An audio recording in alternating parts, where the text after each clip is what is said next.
প্রিয় ভাই আমার, নওজোয়ান সাথী আমার, এখান থেকে আমাদের জন্য সবক আছে। এই সবক হলো আল্লাহ তাআলা বন্ধু যে শহরে বেড়ে উঠেছেন, জন্ম নিয়েছেন, যে মাটিতে অবস্থান করছেন, সেই মাটি, সেই জমিন, সেই শহর, সেই আলো বাতাসকে আল্লাহ তাআলা পছন্দ করেন। কোরআনুল কারীমের মধ্যে একটা সূরা আছে ওয়াদ-দুহা, এটা আমরা জানি না সবাই, ওইখানেও দুইটা কসম, ওয়াদ-দুহা ওয়াল-লাইলি ইযা সাজা।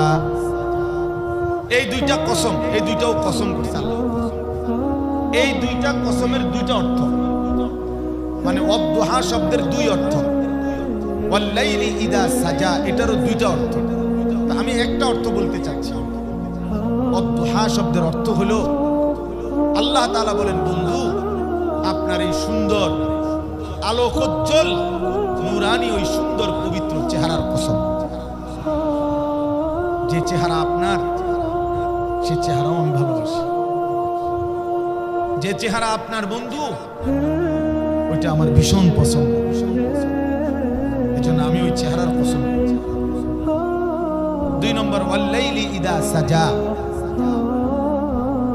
অন্ধকার অমাবস্যার কালো রাত্রি বা একেবারে কালো রাত্রি, যেরকম কালো অন্ধকার, আপনার এই সুন্দর আলোকোজ্জ্বল চেহারার সাথে আপনার পবিত্র মাথা মোবারকের যে ঘন কালো চুল, সেটাও অনেক সুন্দর।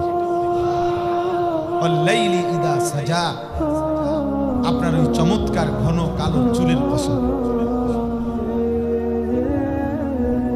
তাহলে ওইখানে দেখাইলাম রব্বুল আলামিন বলেন, বন্ধু যে মাটিতে আপনি বেড়ে উঠেছেন, আমি সেই মাটিকেও ভালোবাসি, আমি কসম করছি।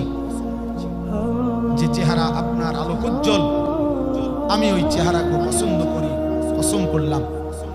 যে চুল আপনার ঘন কালো, আমি সেই চুলকেও পছন্দ করি, আপনার সেই চুলের কসম।